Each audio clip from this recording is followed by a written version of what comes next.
తెనాలి బుర్రిపాలెం రోడ్లోని శ్రీ మహాత్మా సేవాశాంతి ఆశ్రమం నందు కోట వెంకటేష్ సాహితీ దంపతులు వృద్ధులకు దుప్పట్లు పండ్లు పంపిణీ చేశారు. ఈ సందర్భంగా వజ్రాల రామలింగాచారి వారి దాతృత్వాన్ని అభినందించారు. తెనాలి బుర్రిపాలెం రోడ్లోని శ్రీ మహాత్మా సేవాశాంతి ఆశ్రమంలో కోట వెంకటేష్ సాహితీ దంపతుల నేతృత్వంలో వారి కుమార్తె హస్విక చేతుల మీదుగా వృద్ధాశ్రమంలోని వృద్ధులకు దుప్పట్లను పండ్లను పంపిణీ చేశారు. ఈ సందర్భంగా ఆశ్రమ వ్యవస్థాపకులు వజ్రాల రామలింగాచారి మాట్లాడుతూ బాల్యం నుంచే సేవాభావం సద్గుణమును అలవర్చుకునేలా తల్లిదండ్రులు తమ పిల్లలతో ఇటువంటి సేవా కార్యక్రమాలు చేపట్టడం సంతోషంగా ఉందని అన్నారు. ఆశ్రమ నిర్వహణ దాతల యొక్క ఔదార్యంతోనే ఆశ్రమం నిర్వహణ జరుగుతుందని కూడా ఆయన ఈ సందర్భంగా తెలియజేశారు. ఈ కార్యక్రమంలో టెలిఫిల్మ్ దర్శకుడు కనపర్తి రత్నాకర్ తదితరులు పాల్గొన్నారు.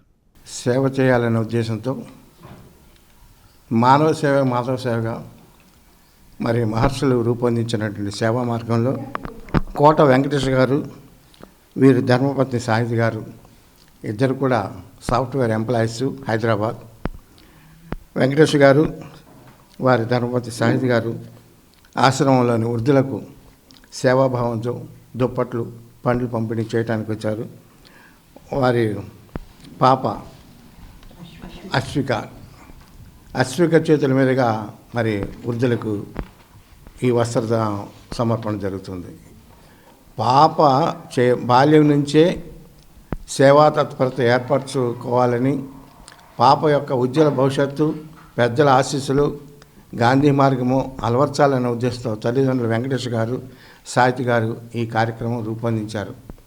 ప్రతి ఒక్కళ్ళు కూడా ప్రతి తల్లిదండ్రులు కూడా తమ బిడ్డల్ని విద్యతో పాటు సేవా కార్యక్రమాలు కూడా కొంత సమయాన్ని కొంత డబ్బును పసిపిల్లల చేతుల మీదుగా జరిపితే వారికి ఆశీస్సులు ఉంటాయి, దైవానికి ఉంటుంది, పెద్దల పట్ల గౌరవభావం కలిగి ఉంటుంది. నిజమైన పండగ అంటే ఎవరికైతే అవసరాలుండి తీరలేని పరిస్థితులు ఉంటుందో వారికి సేవ చేయడమే నేను నిజమైన పండగగా భావిస్తాను.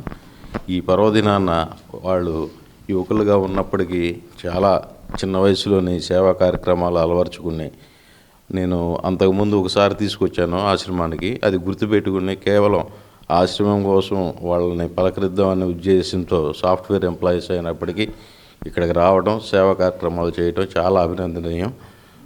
భవిష్యత్తులో వజ్రాల రామలింగాచార్య గారికి వాళ్ళ ఆశ్రమానికి నా తరపున, నా రిలేటివ్స్ తరపున, ఫ్రెండ్స్ తరపున ఎప్పుడూ అండదండగా ఉంటామని,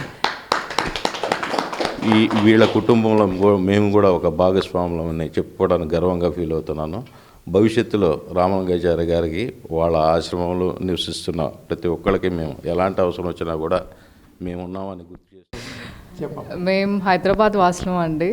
తల్లిదండ్రులుగా నాకు తెలిసి విద్యార్థులకు కానీ పిల్లలకు కానీ ఇచ్చేది ఒట్టి చదువే కాదు, ఇలాంటి సేవా కార్యక్రమాలని మనం కూడా పిల్లలకి ముందుగా తెలియజేస్తేనే వాళ్ళు రేపటి రోజుల్లో వాళ్ళకి ఏంటి అనేది, పెద్దలు ఏంటి, వాళ్ళకి ఎలా గౌరవించాలనేది వాళ్ళకి తెలుస్తుంది. సో నా తరపున తల్లిదండ్రులందరికీ తెలియజేసేది ఏంటంటే ఒక్క చదువే కాదండి, అన్ని కార్యక్రమాల్లో వాళ్ళని మనము ఇన్వాల్వ్ చేస్తేనే వాళ్ళకి తెలిసి వస్తుందండి.